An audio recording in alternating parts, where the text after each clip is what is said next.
শরীফপুর শাহী জামে মসজিদ, যা কয়েকশো বছর ধরে শরীফপুরের এই জায়গায় অবস্থান করছে।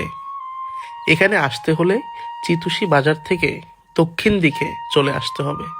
তারপর শাহ শরীফ দরগার দিকে যেই রাস্তাটি চলে গিয়েছে, হাতের বাম দিকে সেই রাস্তাটি ঢুকলে কয়েকটি মাদ্রাসা চোখে পড়বে।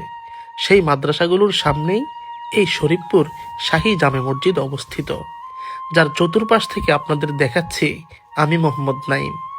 ভিডিওটি কেমন লেগেছে অথবা কোথা থেকে দেখছেন কমেন্ট করতে পারেন। এরকম দর্শনীয় স্থান যদি আপনার আশেপাশে থাকে, অবশ্যই জায়গাটির লোকেশন আমাদের কমেন্ট বক্সে লিখতে পারেন। ইনশাআল্লাহ সময় করে আপনার পছন্দের জায়গার ভিডিও করে আসব। শরীফপুরের এই শাহী জামে মসজিদের উত্তর দিক দিয়ে বয়ে গেছে ডাকাতিয়া নদী। অপরূপ সৌন্দর্যের এই শরীফপুর শাহী জামে মসজিদটির মূল বর্ণনা এখনো কেউই দিতে পারেনি, কিভাবে এটি নির্মাণ হয় অথবা কত সালে হয়। কিন্তু লোকজন এটা বলা বলি করে সবচাইতে বেশি, এই মসজিদটি নাকি গায়েবী মসজিদ। গায়েবী মসজিদ নামেই অনেক বেশি পরিচিত শরীফপুরের এই শাহী জামে মসজিদটি।